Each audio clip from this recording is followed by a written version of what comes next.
Okay, we're going to use this foreclosure as a teaching opportunity, and I'm going to talk about a couple things that you really need to be aware of when it comes to buying foreclosures.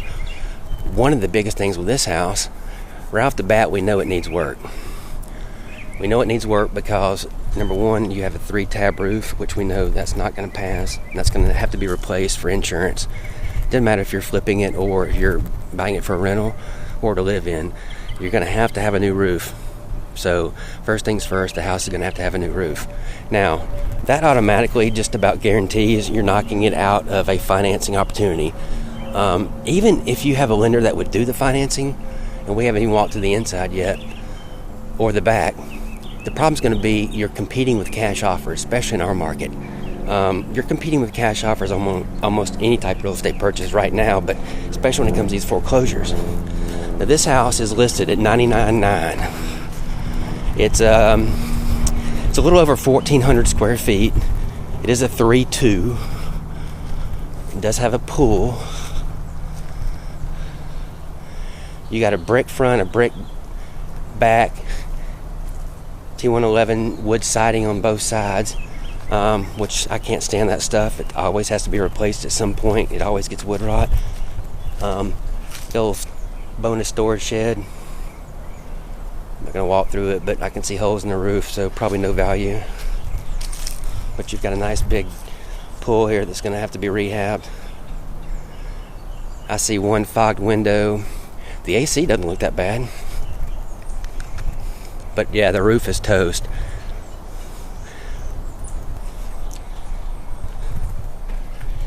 So this house has all the trash, debris, belongings left in it. Honestly, I don't know if this seller is going to have it trashed out or leave it for the buyers to deal with.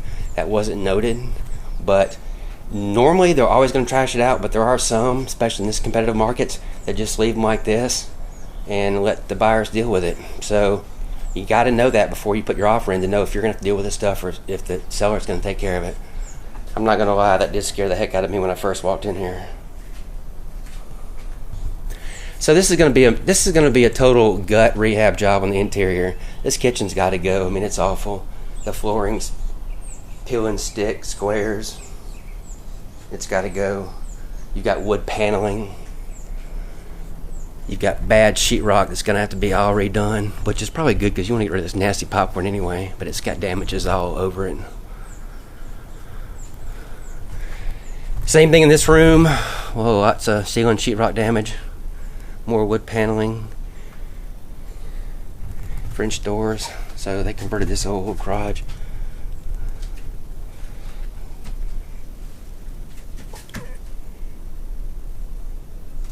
Oh, well, one of the other things you got to make sure you check is that wiring.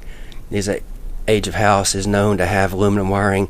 I can't see any, but the lights aren't on and I'm crawling over there, so hot water tank's gonna have to be replaced.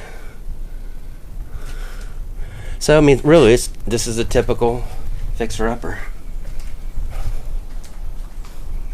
but it's going to need a lot of interior work.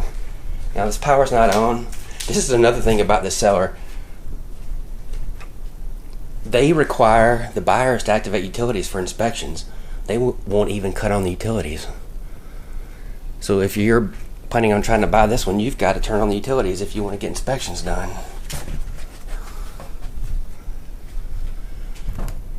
So same thing, there's no flooring in this room. You've got dated interior walls, wallpaper, doors, trim. Here's your master. More peeling. I mean,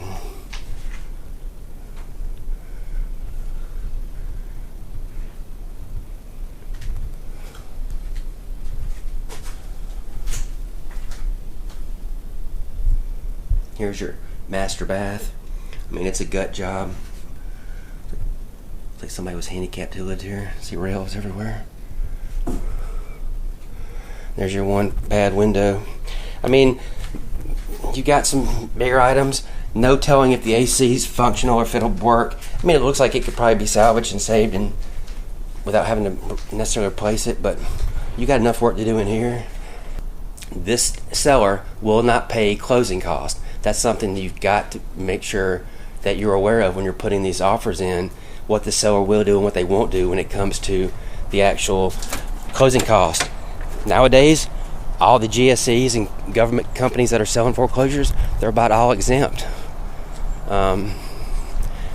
This client right here will not pay deed doc stamps or the owner's title policy. They won't pay either one. So on top of the purchase price, you've got to add those closing costs, and those add up, can be a couple $1,000s. Normally the banks will pay those on most corporate type transactions. This house could be jammed up though. I mean, it's a convenient area for Pensacola, so I wouldn't say it's the greatest area in Pensacola, but it's convenient. You'll have no problem selling after repair, that's for sure. I mean, it's a nice cul-de-sac. There's no through traffic, so great place for kids. Well, that's it. I hope you enjoyed the little tour. Remember, know what you're buying when it comes to these foreclosures. You've got to know who the sellers are, because that's going to dictate their policies and procedures when it comes to offers being accepted, how they accept them, what they're looking for, and especially their closing costs. So if you have any questions, please leave them below. Hit the like button. Subscribe if you haven't. Appreciate it. Have a great day.